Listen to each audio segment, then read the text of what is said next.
Hello, ladies and gentlemen, and everything in between. Welcome back to What's on the Playlist today. So today I want to talk about Led Zeppelin 1, the first Led Zeppelin album, an image of which you will see here. So, since it's the debut album, let's get some band history in there. The band Led Zeppelin was originally formed out of the remains of the Yardbirds. The Yardbirds had been playing for a while.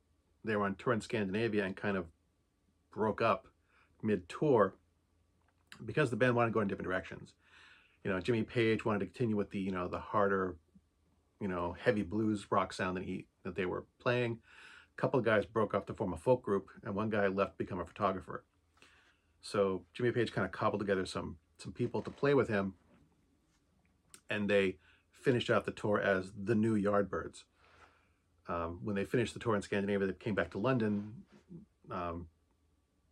Jimmy Page changed the name to Led Zeppelin. There are some rumors, I'm not sure how true they are, that someone heard them playing as the Yardbirds and said, man, this music goes over like a Led Zeppelin. So I'm not sure how true that is. Anyway, when they came back to London and started playing and started recording, they didn't have a recording contract. Jimmy Page and the manager, I can't remember his name, but they basically paid for the recording out of pocket, which at the time they paid like 1,800 British pounds for it, which, this is 1968, 1969 money. That was a ton of money. But one of the benefits of paying for it out of pocket is that there was no recording studio telling them what to make, what some type of songs to make. They could do whatever they wanted to, which had a direct impact on the album because of the 9 songs on this album, only 3 of them are less than 4 minutes. And if there had been a recording studio behind this, big record label, they would have wanted a lot more songs that you could release as singles on the radio, because most radios won't play a song that's more than three, maybe 3.5 minutes long. So yeah, and even then, there's 3 songs that are over 6 minutes long and 1 song that's over 8 minutes long. It's 8.5 minutes long. So like, there's really only 3 songs that at the time would have gotten any radio play. Good Times, Bad Times, which was their first single, which is under 3 minutes, and Communications Breakdown, which is also at 2.5 minutes long. So those are the big singles. The album itself only took about 36 total hours to create over the span of like a couple of weeks. And the only reason that Jimmy Page knows that number is because he looked at the bill. They billed him for 36 hours of studio time to record. So that's not a lot of time. But one of the reasons is that these guys have been on tour and performing these songs. So when they got to the studio to record, they already had lots and lots of rehearsal time. So they knew the songs pretty well. And good solid, they had a good solid base. When the album was released, critics didn't like it. Rolling Stone magazine actually gave it a scathing review. That the writing was poor. Jimmy Page was a poor guitarist. Robert Plant was,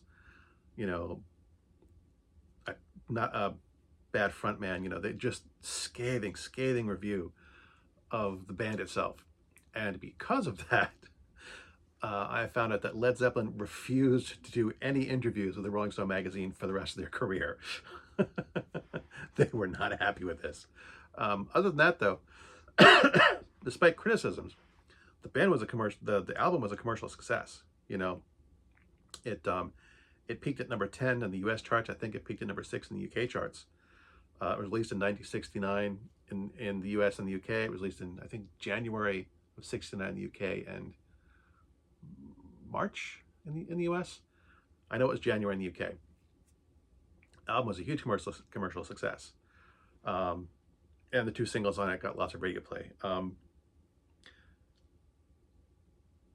of the interesting things about this too is that Good Times, Bad Times, besides being like the lead single off this album, Led Zeppelin hardly ever played it live in their sessions after this. I mean, they played it opening up to it, but it wasn't, like a staple of their live shows. Dazed and Confused, however, they played a lot. It was that was a staple of other performances. because it's more like it allowed them to do like improvisation. They could just go on long, you know, improvisational musical solos and just kind of experiment and do whatever they wanted on stage. This album has, it was also one of the first albums to be released only in stereo. At the time, you could have mono albums be released in both mono and stereo. This was released only in stereo, so that was somewhat unique for the times. It's been considered one of the top 100 albums of all time, and has had a strong influence on the music industry and on a lot of performers. You know, Led Zeppelin was kind of the pioneer of is considered the pioneer of heavy metal. You know, the band itself, the music itself is kind of tame considered to what heavy metal finally became. But well, the big hair bands of the 80s, the big hair metal bands of the 80s took a lot of inspiration from Led Zeppelin.